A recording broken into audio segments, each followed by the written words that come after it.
1절부터 6절까지 먼저 읽겠습니다. 아브라함과 다윗의 자손 예수 그리스도의 계보라.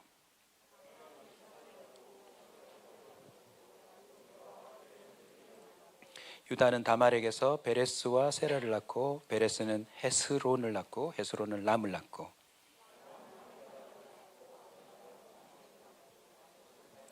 살몬은 라합에게서 보아스를 낳고 보아스는 룻에게서 오벳을 낳고 오벳은 이새를 낳고. 아멘. 18절부터 18절부터 또 읽겠습니다. 뒷부분 있네요. 같이 읽읍시다. 다윗은 우리아의 아내에게서 솔로몬을 낳고. 18절로 넘어가겠습니다. 21절로 가겠습니다. 아들을 낳으리니 이름을 예수라 하라. 이는 그가 자기 백성을 그들의 죄에서 구원할 자이심이라 하니라. 이 모든 일이 된 것은 보라, 처녀가 잉태하여 아들을 낳을 것이요 그 이름은 임마누엘이라 하리라 하셨으니 이를 번역한즉 하나님이 우리와 함께 계시다 함이라. 요셉이 잠에서 깨어 일어나 주의 사자의 분부대로 행하여 그의 아내를 데려왔으나 아들을 낳기까지 동침하지 아니하더니 낳음에 이름을 예수라 하니라. 아멘. 시간 관계상 다 읽지 못했습니다. 마태복음 1장 전체를 한번 오늘 말씀을 듣고 집에 가셔서 다시 한번 묵상해 보시면 좋겠습니다. 5일간 함께 기도의 자리에 동참해 주신 여러분 너무너무 축복하고 또 사랑합니다. 저도 숱한 기도회를 인도해 봤는데요. 이번 기도회가 좀 특별한 게 오늘 끝내기가 아쉬워요. 죄송합니다. 저만 그렇네요. 빨리 끝나기를 손꼽아 기다리셨구나. 내일은 기도회 없습니다. 여러분 각자가 기도하시면 되겠고요. 5일간 정말 행복했습니다. 행복했고 오늘 마지막 날 뭔가 첫날부터 들었던 말씀들을 이제 구슬 깨듯 하나님이 퍼즐을 맞추듯 우리에게 보여주시고 들려주시는 밤이 되면 좋겠습니다.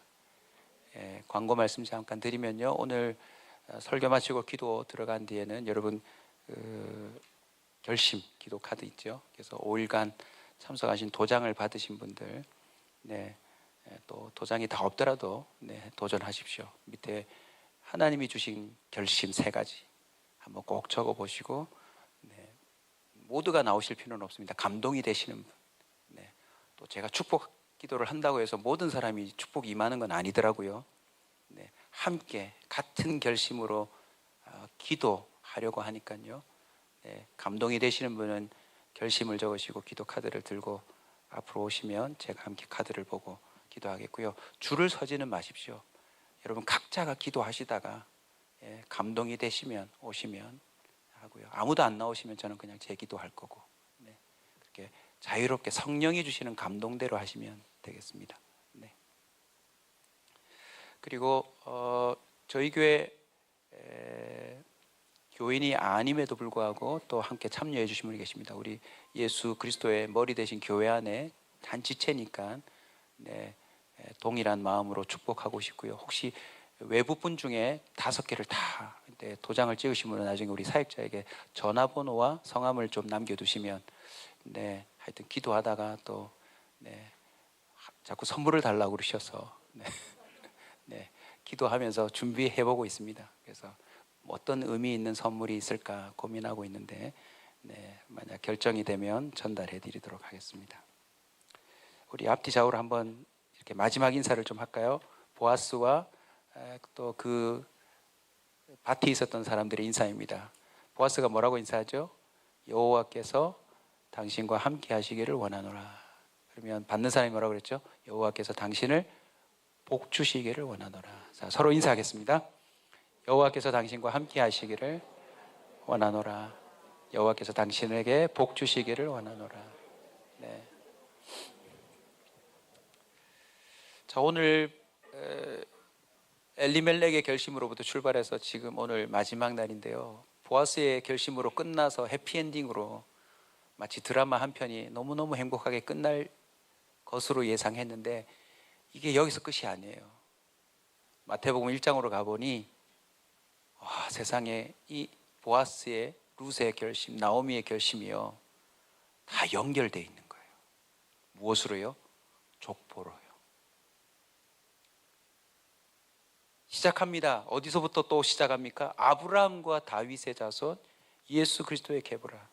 알고 봤더니 보아스의 그 선대하는 그 은혜의 마음이 어머니 기생 라합이었는데, 또 거슬러 올라가니 여호수아가 나오고 모세가 나오고 주님 앞에 결심한 사람들이 쫙 나오는데 아브라함이 등장해요.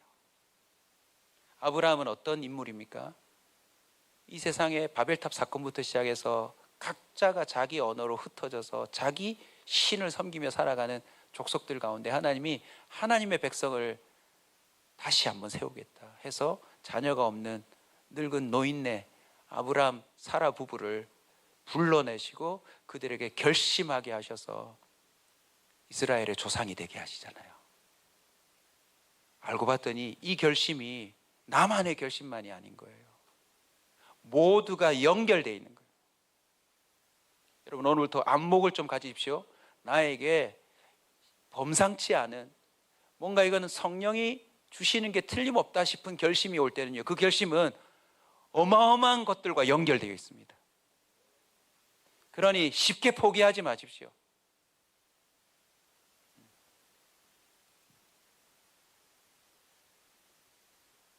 아브라함부터 시작해서 계보가 나오는데요, 쭉 읽어보시면 14대, 14대, 14대 이렇게 나옵니다. 아브라함부터 다윗을 거쳐서 예수님까지 오기까지요, 14대, 14대, 14대, 14, 14, 14. 여러분, 뭔가 느껴지지 않으세요?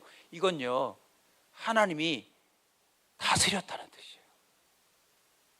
말론과 기론이 뭐가 없이 죽었어요? 자녀가 없이 죽었기 때문에요, 이게 14대, 14대를 맞춰서 룻으로부터 출발해서 더 위에지만 지금 그의 결심이 예수님까지 오게 하는 것은 철저히 하나님의 일하심입니다. 아멘. 이건 사람이 할 수 없는 일이에요. 그래서 우리에게 결심이 온다면 그건 연결되어 있는 것이고, 그 결심 안에는 하나님의 일하심이 있는 건데, 오늘 제가 여러분에게 함께 선포하며 가슴에 품고자 하는 믿음이 뭐냐면, 알고 봤더니 이건 하나님의 결심이더라. 이건요, 하나님이 결심하지 않았으면 안 일어날 일이에요. 우리가 창세기를 읽을 때 아브라함이 75세 때 하나님을 뭔가 만난 듯해서 모든 걸 정리하고 고향 친척 아비 집을 떠나잖아요. 여러분, 이거 떠나는 거 쉽지 않습니다. 근데 알고 봤더니 이건 하나님이 결심한 바였다. 왜요? 길을 떠나 가는 도중에도 이스마엘이 튀어져 나올 만큼 아브라함과 사라는 믿음이 없어요. 그냥 다시 일어나 주님께로 간다 했지만 중간에 포기할 사람들이에요. 그런데 주님이 결심하셨기에 그들이 넘어지려고 할 때, 특히 99세를 보십시오. 다시 주의 사자들을 보내어서 내년 이맘때에 이삭이 나온다. 여러분, 이 노인들은 지금 마음이 없는데 주님이 아들을 주기로 결심하신 거였어요. 할렐루야. 결심한다고 되는 일도 아니잖아요. 지금 벌써 아기를 생산할 만한 모든 능력이 다 사라진 사람들이었어요. 상태였어요. 그런데 누가 결심하면요, 하나님이 결심하면 불가능한 그 사람의 몸에서 하나님이 준비한 생명이 나오는 것입니다. 이삭, 야곱, 12아들, 그 계보가 쭉 내려오는데 우리가 봤던 나오미와 룻, 보아스, 이들의 결심이 그냥 그 개인적인 사적인 결심이 아니더라. 결국 주님이 계획하셨고 결심한 바를 이루기 위해서 이들을 마치 홀씬 날씨처럼 천을 짜듯 주님의 작품을 만들듯 사용하셨다는 거죠. 여러분, 이 하나님의 결심이 결국 명확하게 드러나는데요, 무엇을 결심했는지 오늘 본문 속에서 드러내세요. 예수 그리스도의 결심으로 구체화됩니다. 도대체 하나님이 무엇을 결심하셨는지를 이 한 사람 한 사람의 결심을 이어가며 예수님이 딱 탄생하시고 예수님이 이 세상에 나오심으로 말미암아 하나님은 이건 결심하셨구나, 이걸, 그 많은 대를 이어가며 이걸 결심하셨구나. 그게 뭘까요? 이 앞에 있었던 모든 결심을 완성하는 거예요. 차례대로 정리하면 이렇습니다. 하나님의 결심, 곧 예수님의 결심인데 이 많은 세상의 결심들을 엮어서 주님이 원하신 바가 뭡니까? 완전한 구원을 결심하시다. 무슨 구원을요? 완전한 구원요. 여러분, 보아스가 룻에게 먹을 걸 제공하고 머물 곳을 내어주고 본인이 직접 결혼까지 해서 룻에게 엄청난 걸 누리게 만들어주지만 보아스는 결국 죽어요. 보아스의 모든 선대함이 룻에게는 이전의 삶에 비하면 너무너무 행복한 것이지만 룻을 구원하지는 못합니다. 이게 가슴 아픔이에요. 저와 여러분이요, 배우자를 위해, 자녀들을 위해 아무리 강력한 결심을 해도 그 결심이 사랑하는 이를 구원해 주지는 못해요. 오늘부터 운동하겠다고 열심히 정말 대단한 결심을 하지만 그 결심이 여러분을 생명을 연장시켜 주지는 않아요. 보아스가 아무리 유력한 자라 할지라도 어찌 자기 아내를, 어떻게 나오미를, 어찌 죽은 자를 섬긴다고 했지만 이미 끝나버린 엘리멜렉과 말론과 기론을 어떻게 섬긴단 말입니까? 어떻게 구원한단 말입니까? 끝나버렸는데.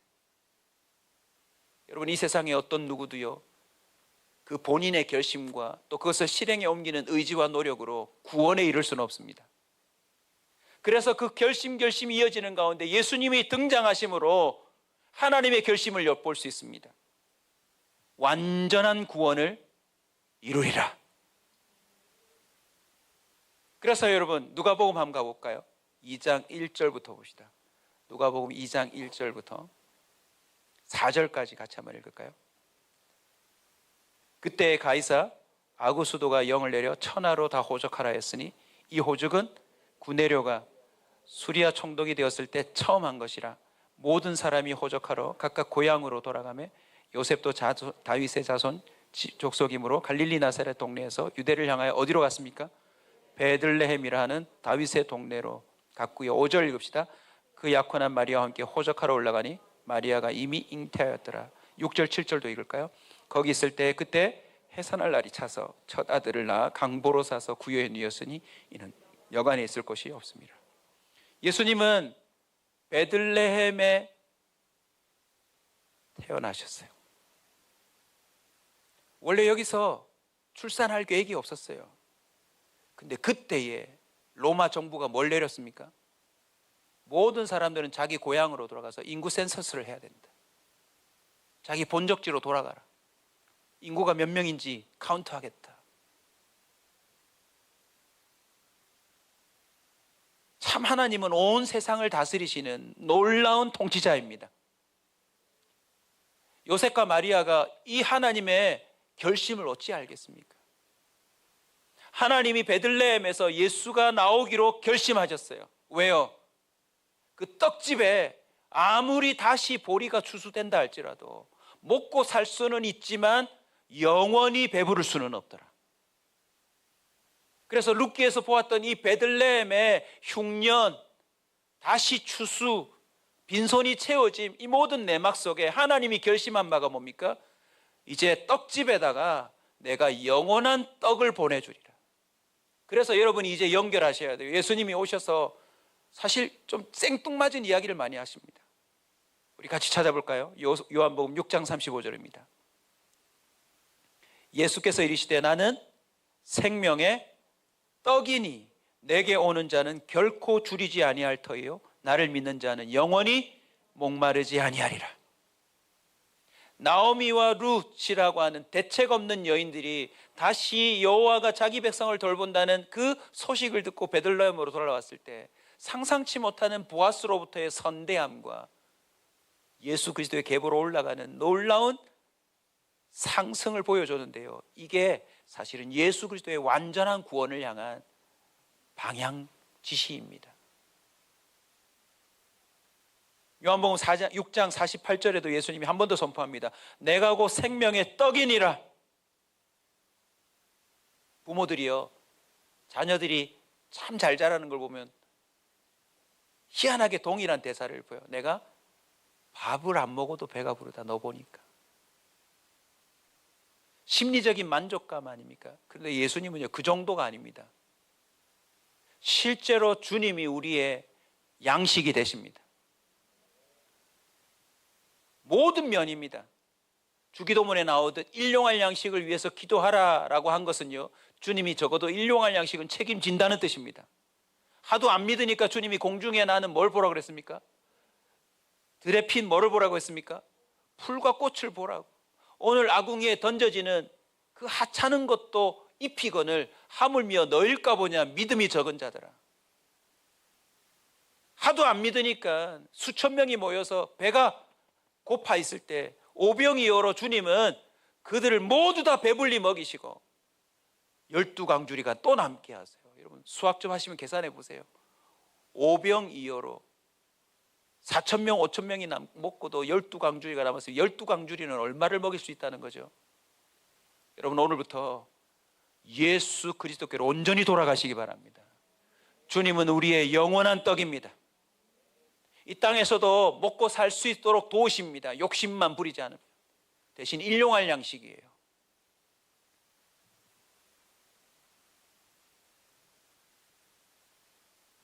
그 어떤 밥으로도 채우지 않는 우리 심령의 공고함을 예수님은 채우십니다.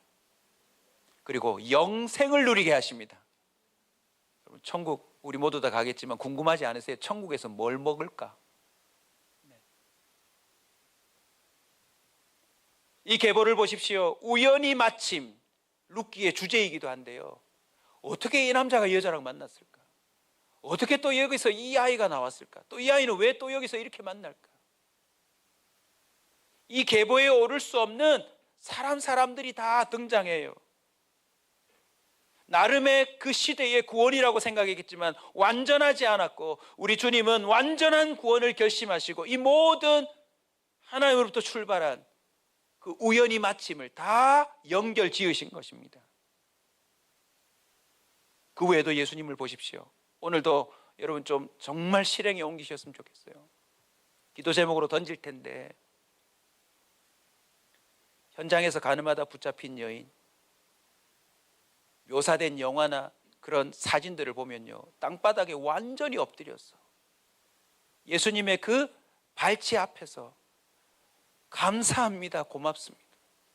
혈루병 앓는 여인이며 맹인이며 안진뱅이며 하나같이 예수님을 향하여 룻의 태도를 갖고 있어요. 룻의 태도. 어제 기억나세요? 그 빈손을 좀 채워주고 물 길러 오지 말고 먹고 건드리지 말고 이렇게만 했는데도 룻이 뭐라고 하던가요? 어찌하여 내게 이런 은혜를 베푸십니까? 어찌하여? 나는 당신의 하녀들 중에 그 하녀보다 못한 자입니다. 여러분 혹시 예수님의 은혜를 깨달아서 여러분 실제로 누가 시키지 않았는데 땅바닥에 얼굴을 대본 적 있으세요? 여러분 그런 경험이 없다면 여러분은 은혜 모르는 사람이에요. 미안하지만.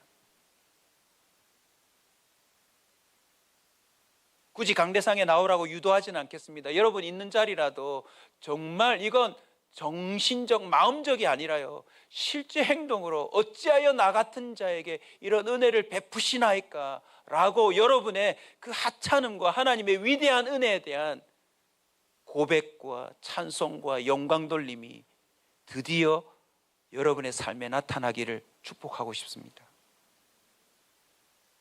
마태복음부터 출발한 사복음서를 보세요. 제2 나오미, 제3 룻, 하나같이 그 하찮은 인생들이 주님 앞에 나오면 빈손이 채워졌어요. 누구도 해결할 수 없는 배고픔이 해결됐어요. 귀신 들린 자녀 때문에 밤잠 못 이루고 쉬지 못하던 사람들이 자유함으로 쉬게 되었어요. 마태복음 11장 28절 잘 아는 구절 아닙니까? 보아스의 말이 이렇게 완성되는 거예요. 보아스는 건드리지 마, 물 갖다 먹어, 이 마을 떠나지 마, 이 밭을 떠나지 마. 자, 에바 예수님은 이렇게 말씀하셨어요. 수고하고 무거운 짐진 자들아 다 내게로 와라, 내가 쉬게 하리라.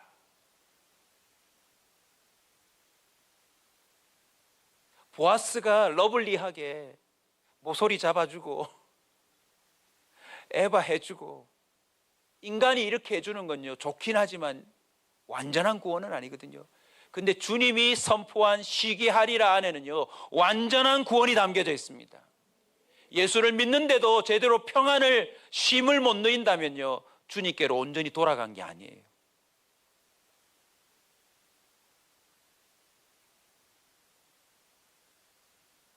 주님은 지금도 세상을 주관하고 계십니다. 사복음서에서 보여줬듯 그 온전치 못한 구원이 드디어 완성되도록 하나님은 또 수많은 사람들을 결심하게 해서 주님 앞에 다가오게 하셨습니다. 지붕을 뚫는 돌아옴이 있기를 축원합니다. 모든 사람의 시선을 뚫고 예수님의 옷자락이라도 잡겠다라고 하는 강렬한 열망으로 주님 앞에 엎드리시기 바랍니다. 모든 사람이 시끄럽다고 해도 다윗의 자손 예수여 호산나 소리 지르는 여러분의 부르짖음이 있기를 바랍니다. 왜요? 이 모든 돌아옴의 이유가 뭐예요? 완전한 구원을 경험하기 위해서. 두 번째는요, 죄를 물으기로 결심하셨어요. 보아스가 기업을 물을 수는 있지만 나오미와 룻의 죄를 물을 수는 없어요. 왜? 보아스도 자기 죄로 죽을 테니까요. 무르다 뜻 어저께 세 가지 가르쳐 드렸죠. 첫 번째가 뭐라고요? 되찾아오는 것, 대신 복수해 주는 것. 마지막 세 번째가 뭡니까? 구속해 주는 것, 값을 치러 주는 것. 이스라엘 역사의 결론이 뭐죠? 그 결론을 보고 깨달으시면 이 하나님의 결심은 쉽게 이해됩니다. 자, 보아스가 기업을 물러서 딴 데로 갈게 다행히 나오미 집안에 머물렀어요. 할렐루야. 그런데 그 다음에 또 자식 없이 죽으면 또 어떻게 해요? 기업 물을 자들이 또 자식이 없으면 어떻게 물러줘요? 나름 계대개원 고엘제도 하나님이 나름 이런 인간의 연약함을 보완하도록 제도를 줘서 잘 물려줘 왔어요. 그런데 결정적인 안타까움이 나타나요. 열왕기 상하, 역대상하 어떻게 되죠? 인간이 왕노릇 하겠다고 나서기 시작하면서요, 나라가 반으로 쪼개집니다. 그리고 어떻게 됩니까? 북쪽 이스라엘부터 남쪽 유다까지 차례로 이방 민족에게 침략당하고 그들이 보유하고 물었던 모든 기업이 다 어떻게 되죠? 빼앗깁니다. 이 또한 하나님이 신명기와 여호수아 하나님이 정확하게 말씀해 놓으셨어요. 너희들이 나를 떠나면 내가 너희들에게 허락한 그 약속의 땅에서 너희들은 흩어질 것이요 너희들에게 준 그 기업이 빼앗기리라. 땅이 문제가 아니라요, 빼앗긴 이스라엘 백성을 찾아오려면 죗값을 치러야 돼요. 주님이 진정 복수하시려면, 그들을 구속하시려면 죗값을 물어야 된다고요. 근데 중요한 건 사람들 중에 이 죄를 물을 수 있는 자격 있는 자가 있나요, 없나요? 그래서 하나님이 결심하셨어요. 죄 없는 몸을 입은 예수 그리스도 이 땅에 보내시기로. 오벳이 태어난 장면을 한번 생각합시다. 보아스와 룻이 결혼해서 오벳이 처음 나왔어요. 얼마나 기뻤을까요? 아이도 이쁘지만 얘가 누구라고요? 라이온 킹의 사자를 딱 들어 올리듯 오벳을 들어 올려서 뭐라고 말합니까? 기업 물을 자다. 기업 물을 자. 근데 그 기업이 다 뺏겼다고요. 예수 그리스도가 베들레헴 떡집에 그 짐승의 밥통에서 태어나셨지만 이 태어남이 무엇을 의미합니까? 드디어 모든 결심으로도 이룰 수 없는 죗값을 치르는 모르는 자가 태어난 거예요. 아멘. 이게 바로 하나님의 결심입니다. 우리 마가복음 10장 45절 같이 읽을까요? 인자가 온 것은 섬김을 받으려 함이 아니고 도리어 섬기려 하고 자기 목숨을 많은 사람에 멀어주려 함이라. 이 구절 하면 여러분 오벳을 떠올리십시오. 오벳이 누구죠 여러분? 얘들아, 오벳이 누구지? 보아스와 룻이 낳은 아들이라고. 조금 전에 족보 읽었잖아. 국밥 뱉어 빨리. 자, 다시 오벳이 누구라고? 보아스와 룻이 낳은 아들, 기업 물을 자. 여러분, 오벳 뜻이 섬기는 자예요. 오벳이 아무리 태어나서 나오미를 섬기고 룻을 섬기고 보아스를 섬겨도 결국 기업은 다 뺏겨요. 예수님이 이 땅에 섬기러 오셨어요. 완전한 섬김으로. 그 섬김이 뭐예요? 자기 몸을 대속물로 내어놓는 거예요. 갈라디아서 1장 4절 우리 같이 읽읍시다. 갈라디아서 1장 4절입니다. 그리스도께서 하나님 곧 우리 아버지의 뭘 따라? 뜻을 두 글자로 바꾸면 뭘까요? 결심이에요. 하나님의 결심을 따라 이 약한 세대에서 우리를 뭐 하시려고? 건지시려고 우리 죄를 대속하기 위하여 뭘 주셨다? 이제 이해되세요? 오벳이 나오면 그냥 이 아이에게 법적인 유산권이 있어서 상속권이 있어서 그 땅만 물려받아 이게 유지된다지만 구원에 이르지는 못해요. 그리고 결국 땅 뺏겨요.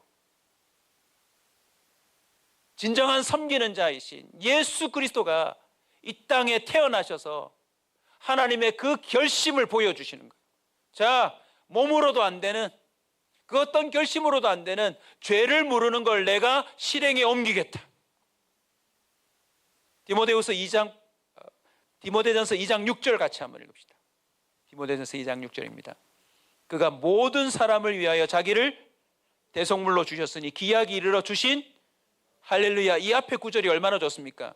오벳은요, 오직 룻을 위하여 주신 아들 아닙니까? 예수님이 태어났다는 건요, 모든 사람을 위해서 주신 대속물이에요. 이 은혜를 깨달아야 우리가 앞에 불렀던 세 가지 찬송이 이해가 됩니다.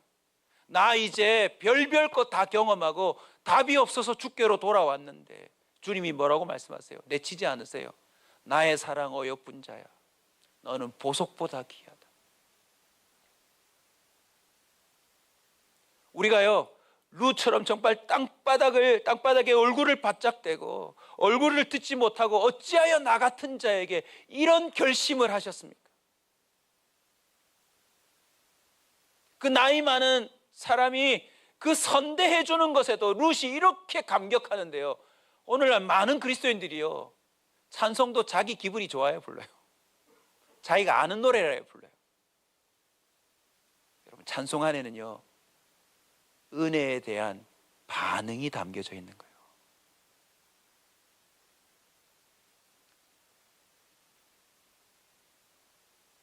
하나님의 결심이 무엇입니까? 예수 그리스도 그 죄 없는 몸을 입고 이 땅에 하나님의 아들이 태어나게 하고 우리의 모든 죄값을 실제로 물러서 값을 치릅니다. 죄사함과 우리로 하여금 이제 자유함과 회복과 영원히 사는 생명의 길을 열어주시기로 결심한 겁니다. 아멘. 근데 여기까지도요, 솔직히 설교를 하면서 그래? 하지만 마음에 안 와닿으실 거예요. 그래서 주님이 하신 결심이 또 있어요. 예수님을 통해서 구현됩니다. 뭔지 아세요? 제자를 삼기로 결심하세요. 제자를 삼기로. 예수님은 혼자서 모든 일을 다 처리할 수 있습니다. 그만큼 유력자예요. 제자가 사실 필요 없어요. 오히려 거추장스럽고 방해만 될 뿐이에요. 근데 주님은 일부러 12명의 제자를 뽑습니다. 제가 자주 말씀드리는데 제자 훈련의 결론이 뭐죠? 따라서 합시다. 실패. 청소년 영어를 좀 씁시다. 폭망. 그건요, 예수님이 실패한 게 아니에요. 사람이 그 정도로 타락했다는 걸 보여주는 거예요. 아무리 좋은 프로그램을 동원해도 사람은 답이 없습니다. 그게 결론이에요. 근데 주님은 제자로 삼기로 결심하셨어요. 이게 바로 하나님의 결심이에요. 그게 어떻게 이어지던가요? 결국 폭망한 이유가 뭡니까? 아무리 체험해도, 아무리 예수님이 직접 설교를 해도, 아무리 직접 그들에게 이해를 시켜주려고 비유로 말해도 이들은 결국 상황이 닥치면 도망치더라는 거예요. 다 엘리멜렉이에요. 그냥 불가능한 상황만 닥치면 다 부인하고 떠날 존재이고, 가룟 유다는 어떻습니까? 그 돈 몇 푼에 예수님을 팔아버릴 수밖에 없는 그런 성정을 가지고 있더라는 거죠. 저와 여러분도요, 돈에 많이 약합니다. 그래서 모든 드라마에 보면 마지막 협박이 뭐예요? 돈으로 협박이에요.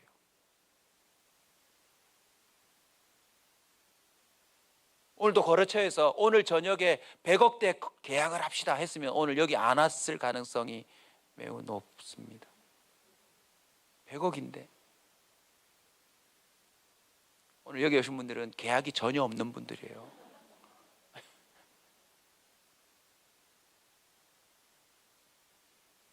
자, 조금만 더 가봅시다. 베드로, 본인도 실망했어요. 내가 이렇게 특별 기도회를 했는데, 내가 이렇게 주님과 무리를 걸어봤는데, 내가 나사로가 사는 것도 봤는데, 그러면 베드로 뒤집어져야 되는 거 아닙니까?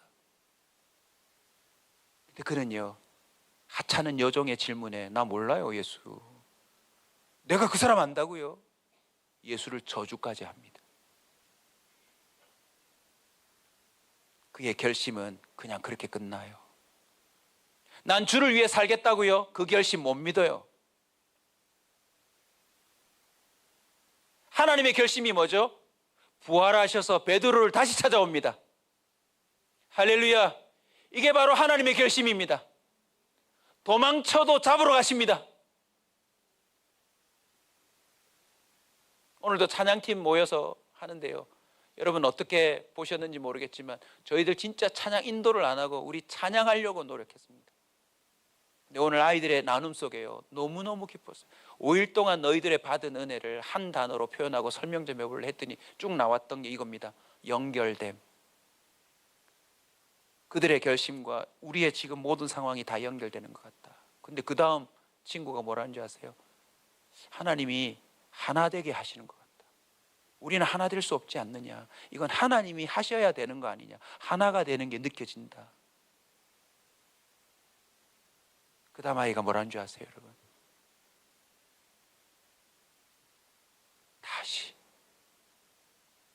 다시라는 그 은혜가, 그리고 오래 참음. 하나님이 날 위해 오래 참으시는 것 같다. 이 모든 건 하나님의 일하심인 것 같다. 이 모든 건 하나님의 계획하심인 것 같다.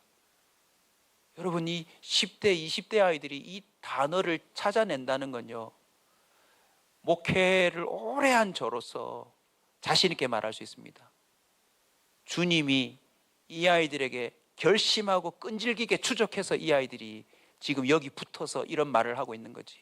얼굴 보세요. 뺀돌뺀돌거리고 다 도망치게 생겼어요. 다 얼굴값하게 생겼잖아요. 민종의 얼굴 보세요. 여자 많이 다릅니다. 귀신 잡는 해병대인데 귀신한테 딱 잡아먹히기 쉽게 생겼어요.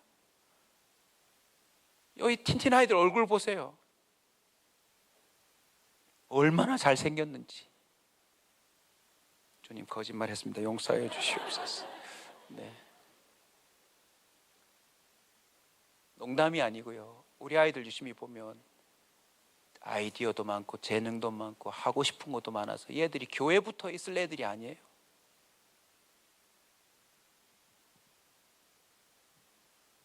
주님은 결심하셨습니다. 제자로 삼기로. 답 없는 인생, 뭘 해도 안 되는 인생을 주님이 결심하셨어요. 그리고 그 결심은 통했습니다. 베드로가 안전뱅이를 잃히네요. 예수를 끝으로 핍박하던 바울이 사도 중에 사도가 되네요. 우리도 솔직히 오늘 저녁에 주님 앞에 좀 얼굴을 땅에 대고, 저도 어저께 해봤어요. 어찌하여 저 같은 자를 은혜 베푸셔서 이렇게 교회 안에 붙어 살게 하셨나이까? 어찌하여 저를 선대하여 말씀을 전하는 자가 되었나이까? 어찌하여 저를 선대하여 이렇게 좋은 성도들과 이런 교회 가운데 살아가도록 만드셨나이까? 막 머릿속으로 계속 떠오른대요. 자꾸 얼굴이 땅에 박히고 막 콧물이 매달리고 나도 모르게 목청이 터지고요. 왜요? 그 은혜가 너무너무 커요. 그리고 그 은혜의 결과가 뭔지 아세요? 사실 하나예요. 주님이 결심하셨더라고요.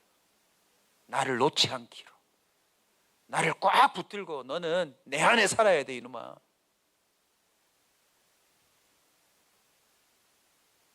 마태복음 28장 19절 20절 잘 아시는 구절입니다. 그리고는 이렇게 말씀하세요. 너희는 가서 모든 민족을 제자로 삼아 아버지와 아들과 성령의 이름으로 세례를 베푸고 내가 너희에게 분부한 모든 것을 가르쳐 지키게 하라. 볼지어다 내가 세상 끝날까지 너희와 항상 함께 있으리라 하시니라. 주님은 또 어떤 결심을 한 줄 아세요? 그 제자가 또 다른 제자를 삼도록 결심하셨어요. 여러분 해보셔서 아지만 사람이 또 누군가를 예수님의 제자로 만들 수 있나요 없나요? 안 됩니다 여러분.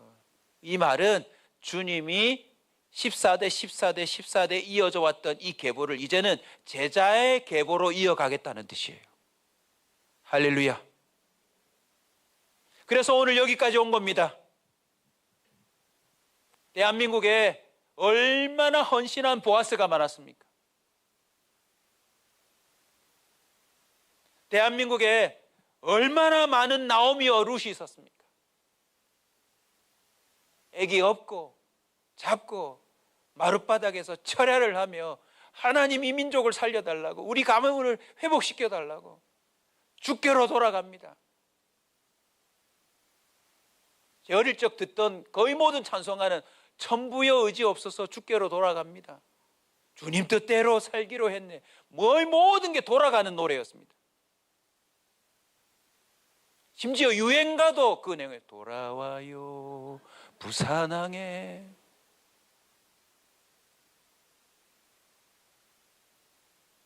여러분 룻의 심정으로 깨달으십시오.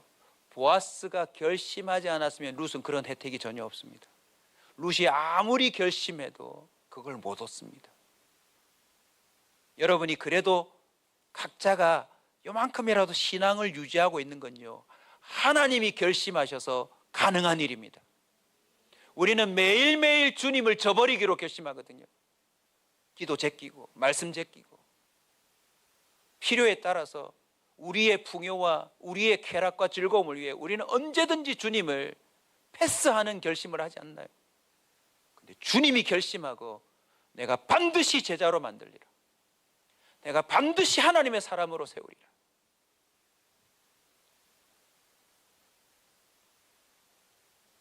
바울이 디모데에게 한 얘기입니다. 바울이 제자가 될 수가 없잖아요. 근데 주님이 결심하니까 여러분 가장 불가능한 사람도 제자가 됩니다. 여러분 소망을 가지십시오. 정말 안 될 것 같은 사람도 주님이 결심하셨다면 그 사람은 주를 위해 살기로 결심합니다. 그리고는 그 사람이 또 편지를 적어서 디모데에게 뭐라고 말합니까? 2장 8절, 디모데후서 2장 8절 같이 한번 읽읍시다. 같이 읽습니다. 내가 전한 복음대로 다윗의 씨로 죽은 자 가운데서 다시 살아나신 예수 그리스도를 기억하라. 보세요. 제가 오늘 설교한 걸 바울은 한 줄로 했어요. 저는 이렇게 능력이 없어서 이렇게 너무너무 사족이 많지만 바울은 한 줄로 설명했어요. 딱 다윗의 씨로 죽은 예수 그리스도 족보 딱 설명한 다음에 복음, 들은 복음대로 딱 기억해라 너희들. 딱 기억해. 이 복음이 너희로 하여금 구원에 이르게 하는 거예요. 마지막 결심입니다. 이 마지막 결심이 참 감동이에요. 방금 읽으셨어요. 완전한 구원을 결심하셨죠. 그 핵심인 죄를 무르기로 하셨죠. 그러면 제자를 삼고 훌쩍 떠나가시면 그만인데, 그죠? 룻에게 모든 걸 다 조치해놓고 떠나면 되잖아요. 아마 모르긴 몰라도 나이가 많으니까 보아스가 일찍 죽었을 확률이 높잖아요. 그러면 보아스는 죽을 때 어떻게 했을까? 아마 그 남겨진 아내와 자녀를 위해 필요한 조치를 다 했을 것 같아요. 여러분 이런 남자 꼭 만나세요. 떠날 때 빚만 남기는 남자 힘듭니다. 예. 빛과 같이 사라지다. 근데 문제는요, 끝까지 함께 할 수 없어요. 우리 예수님은 뭘 결심한 줄 아세요? 보아스가 인사했던 것 말 다시 떠올립시다. 여호와께서 너희들과, 보아스는 알았어요. 그게 최고의 복이라는 걸. 내가 너희들에게 영원한 주인으로 있으면 너희들이 좋을 것 같지만 난 그렇게 못해. 나 떠날 거야.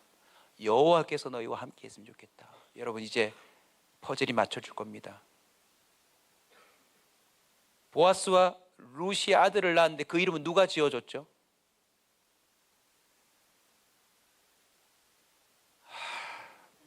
이렇게 멀리 떠나는 사람들, 내가 어저께 저녁에 분명히 룻기 4장을 다 읽으시라고 했는데 룻기만 읽는 순종만 했어도 이거 답을 맞추시는데, 여인들이 지어줘요. 막 나오미와 룻이 들어올 때 떠들었던 그 여인들이 이제는 룻이 낳은 아들을 보고 즐거워서 찬송하리로다 하고는 그 여인들이 이름을 주었어요. 섬기는 자다, 오벳 섬기는 자다. 그런데요, 예수 그리스도의 이름 뜻이 뭐죠? 자기 백성을 저희 죄에서 구원하는 자. 또 다른 이름이 있어요. 그 이름을 무엇이라 하라? 임마누엘이라 하라. 우리 오늘 본문 23절 다 같이 읽읍시다. 시작. 보라, 처녀가 잉태하여 아들을 낳을 것이요 그의 이름은, 할렐루야. 하나님이 뭘 결심했죠? 영원히 함께하기로 결심하셨어요. 오늘 이 밤에 저는 여러분에게 이런 은혜가 주어졌으면 좋겠습니다. 지금 이 자리에요, 예수를 믿는다지만 빈손이 되어서 힘들어하는 사람이 있어요. 예수를 믿는데 나오미 같은 형편이 되어서 너무너무 막막한 사람도 있어요. 막 다른 사람이 건드릴까 봐 두려워하는 사람도 있어요. 지금은 먹을 게 있는데 다음 시즌은 어떻게 할까 또 미래를 염려하는 사람도 있을 거예요. 별별 사람들이 다 있을 텐데, 여러분, 룻이 흉년이 오든 전쟁이 나든 옆에 누구만 있으면요, 보아스만 딱 있으면 룻의 마음은 어떨까요? 이런 평안을 보아스, 제가 농담하는 게 아니라요, 하나님이 결심하셨어요. 영원히 함께하기로. 그런데 우리는 그 하나님을 못 느끼고 살아요. 이유가 뭘까요? 자꾸 우리 마음이 떠나서 그래요. 말씀에서 떠나고, 기도의 자리에서 떠나고, 예배의 자리에서 떠나고, 있어야 할 자리에서 떠나니까 하나님이 함께 하신다는 사실을 몰라요. 몰라.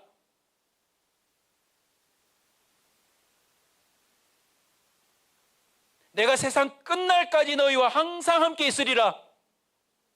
주님의 이 말씀, 이 결심이 어떻게 실행에 옮겨집니까? 우리 얼마 전에 에베소서 정교인이 같이 공부했는데 한번 살펴봅시다. 에베소서 1장 13절입니다. 에베소서 1장 13절입니다. 같이 읽읍시다.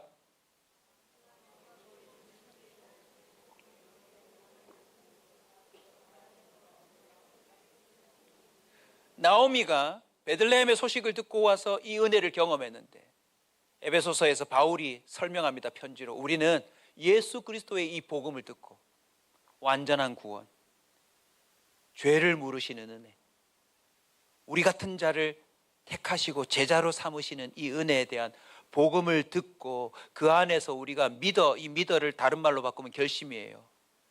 약속의 인치심, 도장 찍혔는데 뭐로 도장 찍혔대요? 성령으로요.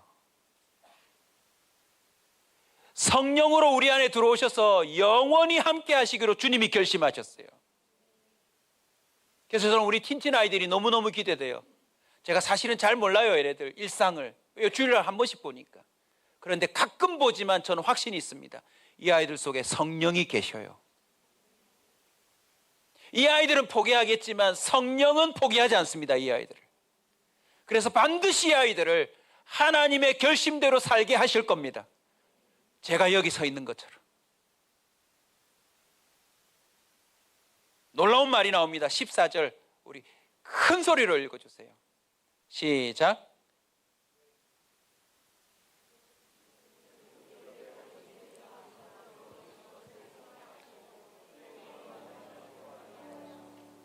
저는 어릴 때 이 기업 볼 때마다 주님이 회사 하나를 주시겠구나 기업을 주시겠구나 이해가 안 됐어요. 근데 이제 이해되시죠? 구약에는 땅이었어요. 땅. 근데 다 잃어버렸어요. 그리고 사실 그건 별로 의미가 없어요. 예수님이 오셔서 우리에게 진짜 기업을 줬어요. 그 기업이 뭐죠? 신약에 나오는 기업은 여러분 앞으로 이렇게 딱 바로 해석하시면 이제 진짜 쉬워요. 상속권 또는 상속자.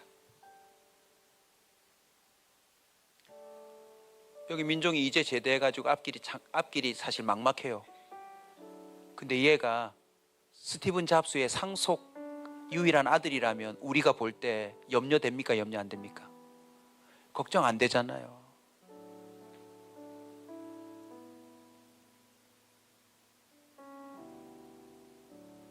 기업의 보증이 됐대요. 민종이 속에 성령이 보이면 민종이는요 영원히 사는 삶을 상속받은 거예요.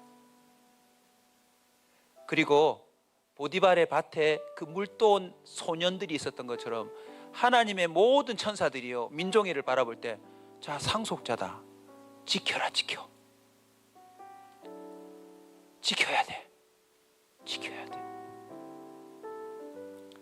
우리 사역자 중에 이름은 밝히지 않겠습니다. 제가 특별 기도회 진행하면서 하나님이 우리에게 이렇게 돌이키는 결심을 준 거 언제냐 기억나지 않더냐 그랬더니 한날 자기가 원하는 삶을 살고 싶어하고 예쁘게 옷 입고 핸드백 들고 딱 집을 나가는데 갑자기 음성이 들렸대요.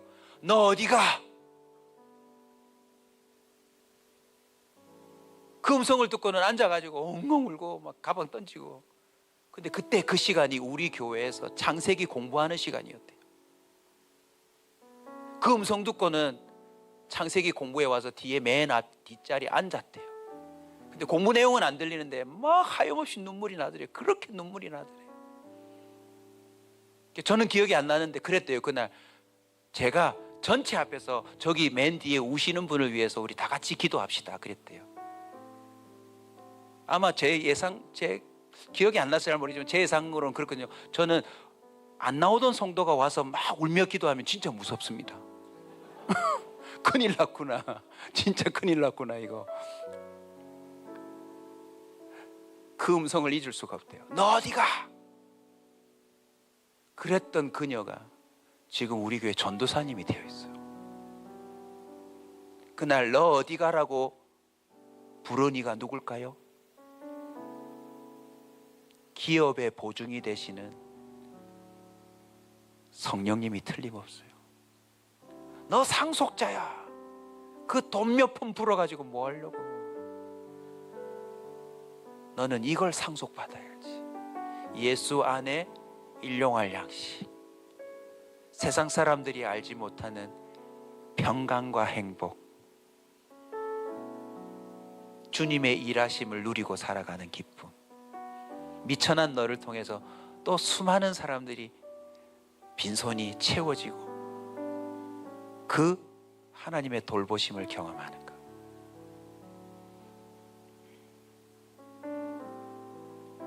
고린도후서 1장 22절 바울도 경험했네요. 우리에게 인치시고 보증으로. 여러분 유언장에는 뭐가 찍혀 있어야 돼요? 상속해주는 사람의 도장이 찍혀 있어야 돼요. 여러분 성령이 보증이래요. 보증. 할렐루야. 아주 신락 같게라도 여러분 속에 성령이 계신다는 게 느껴지면 그게 바로 하나님 결심이에요. 난 네 안에 있다.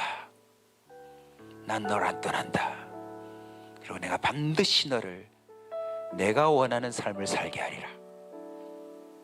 그래서 사실 이걸 잘 몰라요. 그런데 이제 본격화됩니다. 우리 성경 구절 한번 크게 읽읍시다. 로마서 8장 16절. 성령이 친히 우리 영과 더불어 우리가 하나님의 자녀인 걸 증언하신다. 저는 오늘 찬양팀 보면서요 얼마나 기뻤는지 몰라요. 얘네들 하나님 자녀들이네. 여러분, 하나님 자녀가 5명 있으면 여 안에 천사가 몇 명 와 있겠습니까? 우리 교회 큰일 났습니다. 이제 난리가 났습니다. 빌립보서 2장 13절 우리 크게 읽읍시다. 빌립보서 2장 13절 같이 읽을게요. 너희 안에서 행하시는 이는 하나님이시니 자기의 기쁘신 뜻을 위하여 너희에게 소원을 두고 행하신다. 그 성령이 우리 안에 들어오셔서 우리의 기업을 보증해 주시는데, 그 보증해 주시는 방법이 우리 영과 더불어서 뭔가를 하시는데, 그게 바로요 소원을 두고 행하. 자, 이 소원을 무슨 단어로 바꿀 수 있을까요? 결심인 거예요. 결심. 이제 나타날 겁니다. 무슨 대학을 가야 될지, 무슨 직업을 가야 될지 모르겠지만 하나님이 곧 결심하게 할 겁니다. 여러분, 김기봉 목사의 꿈이 뭐였을까요? 목사 절대 아닙니다. 저는 건축가도 되고 싶었고, 올림픽 나가서 금메달도 따고 싶었고, 특수부대 가가지고 우리나라를 다 구하고 싶었고, 하여튼 폼나고 좋은 건 다 하고 싶었는데, 고등학교 2학년 때 하나님이 저를 꼬꾸라뜨리시고 시키는 대로 하게요. 그랬어요. 제가 시키는 대로 할게요. 하나님이 원하시는 대로, 시키는 대로 할게요. 고2 때.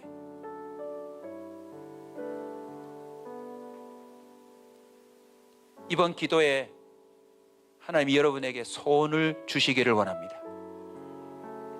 여러분 속에 계시는 그 보증이 되시는 하나님께서, 세상 끝날까지 함께 하실 그 주님께서 드디어 여러분에게 왜 여러분을 제자로 삼으셨는지 이유를 알게 해주시는 밤이 되기를 원합니다. 사람마다 차이는 있겠지만 여러분, 결국 그 소원을 두고 행하신다는 것은 무슨 뜻입니까? 앞에 14대 위에 있었던 것들처럼 결국은 뭔가를 결심하게 한다는 겁니다. 뭔가를 결심하게 할 겁니다. 아브라함부터 출발한 결심이 대물리 되듯 지금도 제자를 통해 복음의 은혜가 우리에게 놀랍게 이어지고 있는 중입니다. 이제 우리를 통하여 이 시대의 보아스가 되기를 원하십니다. 우리 누가복음 9장 51절 한번 같이 읽을까요? 이제 성경 두 구절 여러분에게 선포하겠습니다. 같이 읽읍시다. 예수께서 승천하실 기약이 차감해 예루살렘을 향하여 올라가기로, 이런 구절 이제 놓치지 마세요. 부활하셔서 뭐 하셨죠? 주님을 떠난 자들을 다 찾아가셔서 아직도 못 믿겠니 도마야, 너 봐. 그리고 이제 믿는 자가 돼. 베드로, 다시 고기 잡아봐. 153마리. 너 이 숫자가 의미하는 거 알지? 내가 너의 인생의 최대치를 언제든지 채울 수 있어. 이제 금을 제대로 내려놓고 날 따라와. 내가 너의 인생을 최대치로 만들 테니까.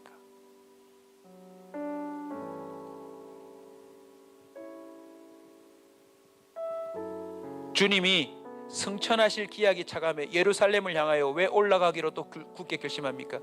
예루살렘은 바로 이스라엘 모든 민족에게 평강의 상징이요, 하나님의 임재의 장소이기 때문입니다. 우리 예수님은 마지막까지 결심해요.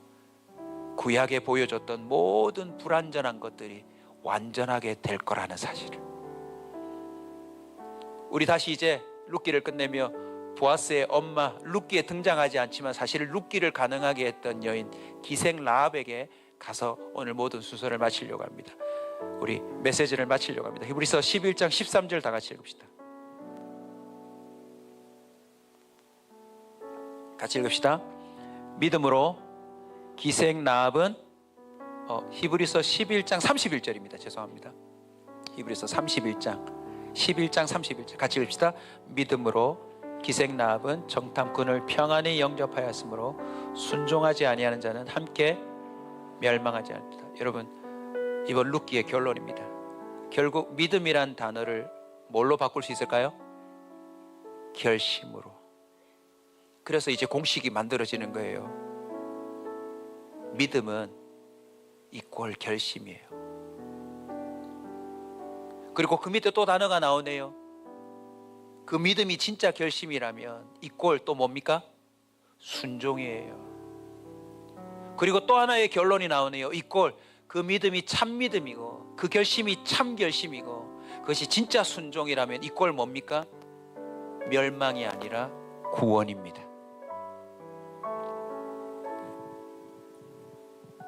히브리서 4장 2절에도 보면 그들과 같이 우리도 복음을 전함을 받은 자지만 들은 바 그 말씀이 그들에게 유익하지 못한 건 듣는 자가 믿음과 결부시키지 아니함이라.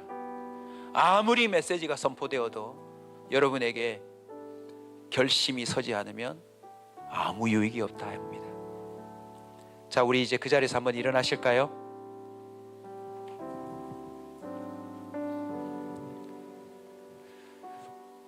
눈을 감으시고 내가 그 사사시대에 흉년의 때에 사는 사람이라 치고 주인공은 아니지만 내 앞을 지나가는 엘리멜렉과 나오미와 룻과 오르바와 신발을 던진 그 한 사람과 보아스, 그 모든 사람들을 한번 눈여겨봅시다.